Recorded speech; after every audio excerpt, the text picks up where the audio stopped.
សម្ដេចមហាបបរធិបតីហ៊ុនម៉ាណែតនាយករដ្ឋមន្ត្រីនៃកម្ពុជាតាមបណ្ដាញសង្គមនៅល្ងាចថ្ងៃទី13ខែធ្នូឆ្នាំ2025បានប្រកាសស្វាគមន៍គំនិតផ្ដួចផ្ដើមរបស់នាយករដ្ឋមន្ត្រីម៉ាឡេស៊ីលោកអាន់វ៉ាអេប្រាហ៊ីមដែលស្នើឲ្យមានបទឈប់បាញ់ជាបន្ទាន់នៅម៉ោង10យប់នេះ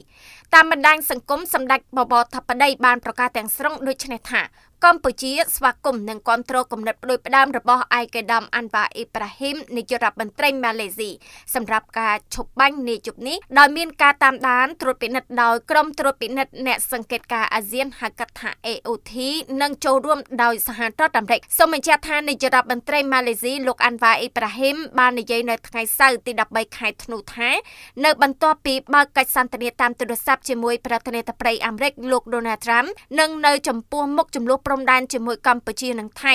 លោកបានសន្ទនាតាមទូរស័ព្ទដាច់ដោយឡែកជាមួយនាយករដ្ឋមន្ត្រីកម្ពុជាសម្ដេចធិបតីហ៊ុនម៉ាណែតនិងនាយករដ្ឋមន្ត្រីថៃលោកអនុទីន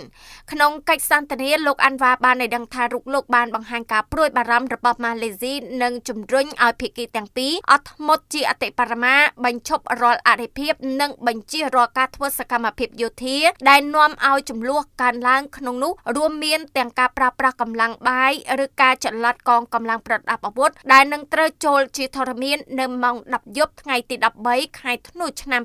2025ជាការគាំទ្រដល់ការបន្ធូរបន្ថយចំនួននិងលើកកម្ពស់ដំណាភាពលោកបានស្នើឲ្យដាក់ពង្រាយក្រុមអ្នកសង្កេតការណ៍អាស៊ាន AOT ដឹកនាំដោយប្រមុខកងកម្លាំងប្រដាប់អាវុធម៉ាឡេស៊ីដើម្បីតាមដានស្ថានភាពវិវត្តជាក់ស្ដែងបេសកកម្មនេះនឹងត្រូវបានធ្វើឡើងដោយការតាមដានតាមរយៈផ្កាយរណបដែលផ្ដល់ដោយរដ្ឋាភិបាលសហរដ្ឋអាមេរិកក្នុងពេលជាមួយគ្នាលទ្ធផលចេញពីការតាមដានតាមរយៈផ្កាយរណបនិងការសង្កេតការណ៍នឹងត្រូវបានប្រមូលទិន្នន័យដោយ AOT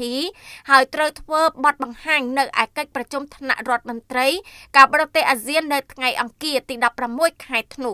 របាយការណ៍នឹងពន្យល់ពីស្ថានភាពជាក់ស្ដែងក្នុងនោះរួមមានទាំងជំហររបស់ភាគីទាំងពីរឈរលើផលប្រយោជន៍នៃការទទួលខុសត្រូវការកសាងទំនុកចិត្តនិងការថែរក្សាសន្តិភាពក៏ដូចជាស្ថិរភាពក្នុងតំបន់លោកអះអាងថាម៉ាឡេស៊ីនៅតែបន្តបដិញ្ញាចិត្តធ្វើការយ៉ាងជិតស្និទ្ធជាមួយដៃគូអាស៊ាននិងសហគមន៍អន្តរជាតិដើម្បីធានានូវកិច្ចសន្ទនាការអត់ធ្មត់និងឲ្យការទូតទទួលបានជោគជ័យ